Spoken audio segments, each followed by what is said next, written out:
Tiens, tu veux voir un truc cool? Ah, bah, il est parti le truc cool. Tu vois là le trou en fait, voilà, je te montre. Là je me cale ici, je suis en lisière de forêt, c'est superbe. Je m'installe ma petite chaise, tout tranquille. Et je viens 2 fois par jour méditer, travailler, étudier, lire. Bref, passer un moment de pure concentration. Et forcément, bah, dès que je viens, c'est l'opportunité pour Naka de se balader, pour Coco, le petit cochon, de venir aller dans la forêt, aller gratter un petit peu partout, s'amuser. Et puis au moment, comme des fois je reste pas mal de temps, et ben tout le monde a aussi envie de se reposer un petit peu. Alors Naka a fait sa petite niche là-bas, et Coco, lui, il se fait son petit lit, comme ça, il creuse un petit peu dans la forêt, là, bah, c'est super, il s'amuse avec son nez, et là, il se frotte dedans, il se roule dedans, il se couvre de tout ça, et puis il vient, il traîne. Donc on est là, tous en train de prendre c'est comme si, il y en a, ils iraient faire le hammam, ou le sauna, ou une balade. Bah, ce moment-là, en fait, il est absolument génial. Et en fait, moi, ce que je réalise, c'est que ce sont les animaux qui me le montrent, parce qu'au cours de la journée, Naka, et Chapoline, le chat, et le cochon, et les poules, ils prennent tous ce moment vraiment de, genre je chill, tu vois, moment de détente. Voilà. Le truc, oula, elle secoue la caméra, là. Tu vas encore dire, tu fais du bruit, papa père, avec ta caméra.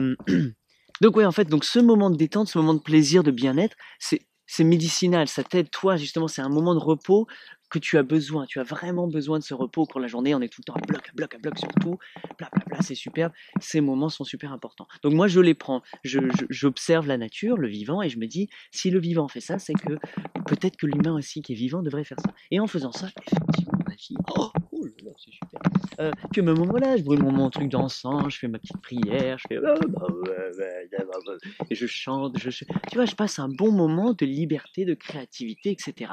Et ensuite j'installe ma slackline, mon truc, et je viens et je joue, je m'amuse, je jongle, et en fait tout ça, c'est ça un petit peu, c'est cet état d'esprit, cet état d'être que tu vas être quand tu es dans le jeu, dans la liberté, et ben il y a un repos total, il y a une sorte de rechargement énergétique où là tu te sens après, t'as vachement plus la patate et tu rentres chez toi. Moi je suis vachement plus cool, je suis comme ça et je suis beaucoup plus performant dans mon travail parce que j'ai besoin de ces trucs. Alors que si je venais et que j'essayais de pousser tout le temps la machine, ben, au final ce qui sort de moi intellectuellement n'est pas, je sais pas, c'est pas limpide, c'est pas fluide, tu vois. Et moi je travaille beaucoup avec mon cerveau, c'est mon truc et mon cœur, je connecte avec tout ça pour mon travail, mon artistique.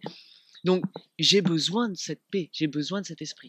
Donc, peu importe, à mon avis, hein, peu importe ce que tu fais dans ta vie, que tu sois politicien, artiste, bohème, chanteur ou catcheur, ces moments-là, à mon avis, sont très importants pour l'humain. Très important. Il y en a plein d'autres, comme le moment collectif où on mange ensemble, pas tous les jours peut-être, mais le manger ensemble, oh c'est beau, c'est beau. Bref, voilà, passer aussi du temps avec des animaux. Pour moi, ce sont des moments comme ça humains qui nous rendent encore plus humains et qui nous permettent d'accéder à une plus cool humanité. Vraiment, moi je trouve il y a des trucs dans cette humanité de l'humain qui se repose, qui fait sa sieste, qui fait son... Que génial. Par contre, il faut pouvoir se le permettre. Alors voilà, c'est à toi de dessiner ta vie aussi. Allez, ciao.